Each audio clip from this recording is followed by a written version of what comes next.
Welcome to Tone Talks. Welcome to Tone Talks. Welcome to Tone Talks. What up? This is Tone Talks. I'm coming to you to talk about what I saw at the Super Bowl. Not so much the game, but some of the things around the game. Um, I normally don't do two. I mean, I don't think I've ever done two videos in one day, but I've done a video earlier on some issues. But I wanted to specifically talk about what I saw at the Super Bowl. I mean, the first thing, of course, is this whole Latinx kind of vibe. I don't have no issue per se with that, but I don't understand how we got to a place where when we talk about race, it's people of color, but then everybody else can be very specifically oriented in their own space. In addition, I just didn't understand J Lo performing songs that are 20 years old at the Super Bowl. I mean that Jenny from the Block, it came out in 2002. It was okay song in '02, but it wasn't a Super Bowl song in '02. I don't understand how it's a Super Bowl song in 2020. Um, the performance was a lot. I think she's over 50 years old. Everybody has their own opinion on what's okay and what's not okay. To me, it wasn't a good performance, but I come back to the whole reality that I don't know if everybody understands that a lot of celebrities are basically shunning the NFL and the Super Bowl post Kaepernick, coming into an awareness of what CTE does to black males and black males' bodies. And this is what we kind of see when they have to like kind of go to Jennifer Lopez as kind of an icon award winner as a Super Bowl performer. It just tells you where Super Bowl performances are at this time in terms of who wants to do it. Now you can say that they chose her because of Miami or whatever factors you want to add in. That wasn't a good performance to me, and you're welcome to have your own opinion. But I'm moving on to the second thing, which is what really made me do a second video, which is Jay-Z. We saw Jay-Z on the field. We didn't see Beyonce on the field. We saw Jay-Z and Beyonce at the game, though, together. I don't know if the NFL put up enough bread for Beyonce to make that walk down to the field. This comes in context of Kaepernick kneeling. This comes in context of Jay-Z saying that he's going to organize the performers.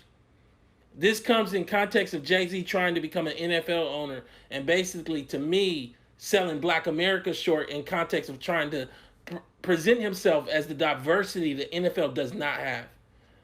I'm gonna show you a couple pictures to show what I mean. When you look at the luxury box for the ownership of the Niners, you only see, I think, one or two black people, and the rest are all white folk having a great time. When you look at the KC luxury box for the owners, all white folk. Now, some people might say, well, isn't this good? Because then Jay-Z might be in the luxury box. I don't want him speaking for me or for ADOS or for Black America. Because when he speaks, he doesn't speak on pushing the race forward. It's always on some grifter, pushing myself forward stuff. When he speaks, we end up with side deals and all kind of weird stuff going on. When he speaks without a college education or a high school diploma. You can take it how you want to. You can give him all the credit for making money that you don't know if he has. But at the end of the day, what we saw was awful. What we saw with him coming down on that field in context of what we know has went on with the NFL blackballing Kaepernick for kneeling about black oppression was awful. I look at this thing and I got to read this article to give you some context so you can go out and get your own information, come up with your own opinion. Jay-Z defends controversial partnership with NFL ahead of Super Bowl. The billionaire, again, they saying he's a billionaire, but we don't know his wealth standing. Everybody's always saying the word billions, but I don't see the assets. I added up the assets before, and it didn't get us there. But regardless, the billionaire said he was willing to take the negative press to address social injustice, insisting he and Colin Kaepernick were marching for the same cause. I don't see it. I don't see it. I know people are gonna bring up Parchment, but from what I heard, through different mediums, he didn't want to put up the money for the defense. He just wanted to say, "I want to defend the Parchment prisoners." But you have to understand, this is not about private capital suing on behalf of those prisoners. It's about black political advocacy, forcing attorney generals to force the federal government to do their damn job. And I'm saying to you, I'm reading this article from Huffington Post that you can read on your own. Again, the title, Jay-Z Defends His Controversial Partnership. And I just want to read a section to you. Despite accusations that he betrayed Colin Kaepernick's fight against racial injustice, Jay-Z said his partnership with the NFL is his way of moving the conversation forward in an interview with the New York Times published Saturday.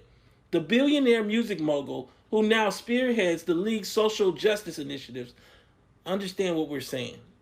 Understand that we have a guy who has no business spearheading social justice initiatives, spearheading social justice initiatives. Jay-Z's legacy, resume, history is a movement from being a person who sold small levels of drugs on the street to making music.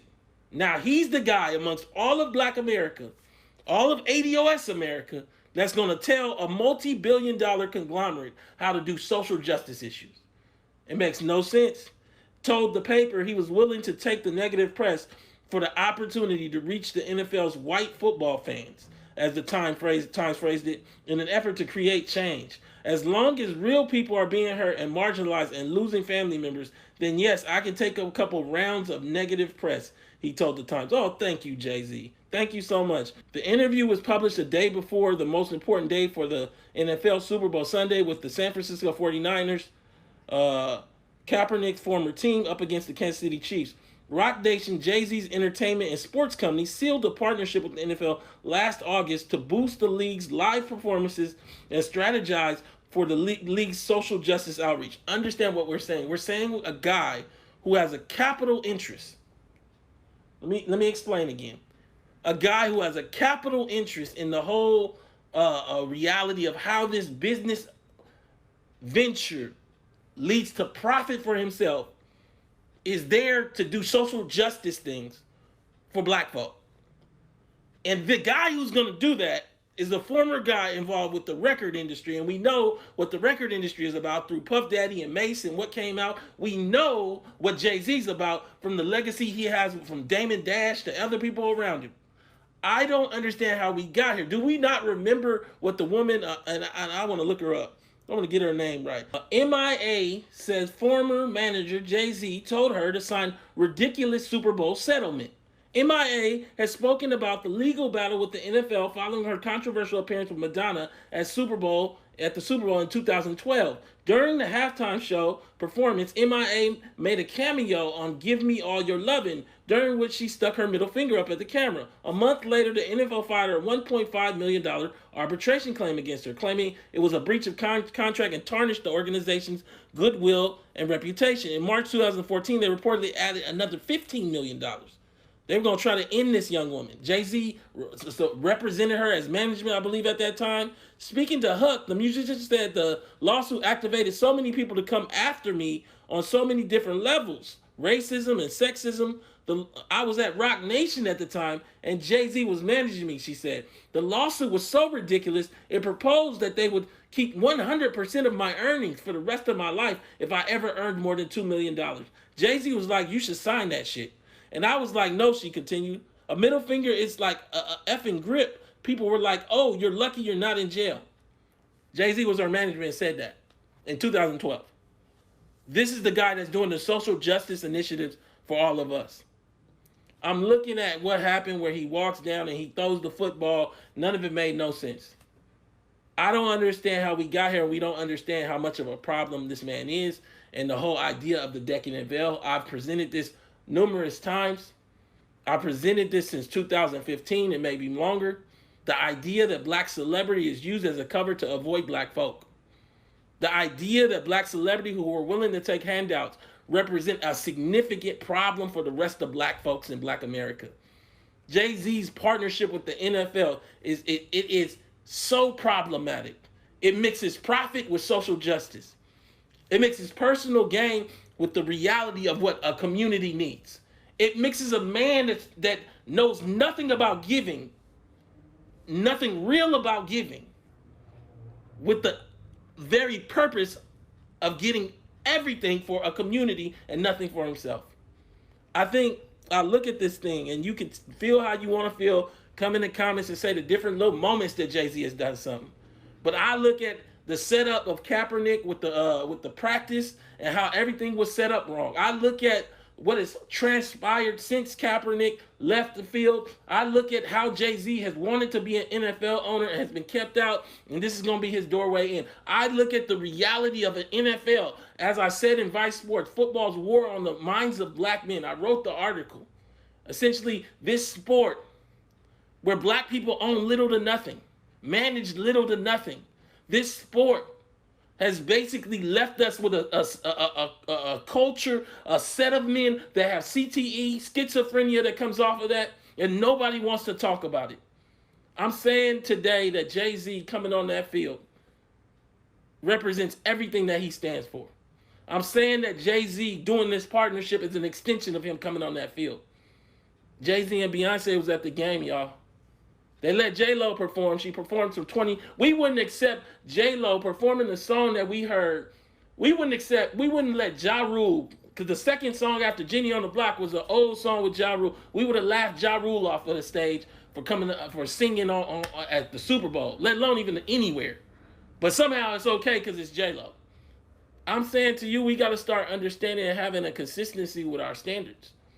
I thought that, it's just so interesting the moment we're in, because don't nobody really understand the level of social justice that needs to be done to move black folks forward, and the willingness to throw and to get away from black celebrity that ain't for that at all. This is Tone Talks. I wanted to come to you with a brief discussion, just talk about what I've seen, and get you talking. You feel how you feel? Please have the discussion on Twitter. Thank you. This is Tone Talks. Please go to tonetalks.org to subscribe or donate. Share this video. Get the dialogue going. It's time to have a discussion and not just let these people use our social advocacy for their own personal gain. Thank you.